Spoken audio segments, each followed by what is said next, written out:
Hi, today I want to share with you a step-by-step guide on how to set up price alerts on the Swyftx cryptocurrency exchange. Even if you're a complete beginner, you should be able to learn by the end of this video how to set up price alert on any cryptocurrency on the Swyftx exchange. Let's get straight into the video. So the first step is once you're on Swyftx, you need to go to this tab on the left here once you're logged into your account. Now you can click on any of this right here, but you want to click on asset list. So when you're in asset list, you just want to click on the actual cryptocurrency that you want to have price alerts. Now at the top here, you can also type in the cryptocurrency.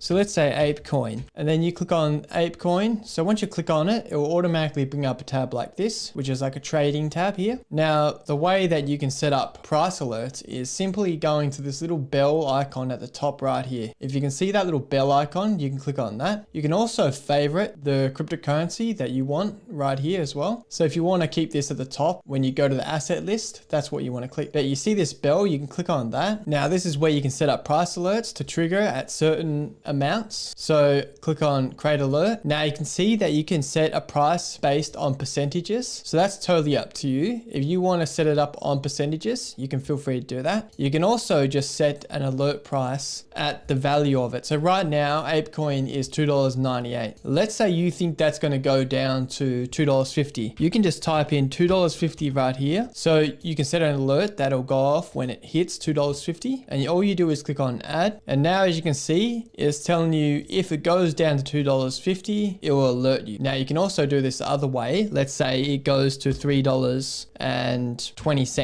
and you can set an alert for when it goes to $3.20. So now you have two alerts set up, and if it hits either of these price points, it will alert you automatically on this app right here, on this platform, on Swyftx. And that's how you can set up alerts. Now you can go back to the asset list here and you can click on this again and it will show the alerts. Now I didn't add them correctly, so I'm just going to do it again. So you add and then you click create alert. So now the alert has been confirmed. So last time I didn't confirm the alert, but now it's there. So if you leave this and then go back to this little bell icon again, the icon is right there. And when it goes off, it will go to this tab right here, which is triggered, and it lets you know that as well. So it'll go to triggered and it'll let you know, notify you. So that's how you can do it. Now, if you want to go back to asset list again, you can see that you can star any of these cryptocurrencies. So you can see this little star. So if there's any cryptocurrencies that you want to appear at the top automatically, you just want to click the star icon and they should be favorited. Now, if you want to look at all the favorites that you've done, you can click on this little tab at the top right here and it clicks. If you go to favorite, now only your favorited coins will go here. At the top right, that's all I did was click on that and then it showed up all of my favorite coins that I've already starred right here. Now you can unfavorite them the same way. I will leave a link in the description below. Thanks for watching the video. I hope this video has helped you out with setting up price alerts. If you do have any other questions at all for me, feel free to let me know in the comments below and I'll be happy to help you out. I truly will be happy to help you out. If you do have any other suggestions for other videos that I can make, feel free to let me know as well in the comments below and I'll be happy to help you out as soon as possible.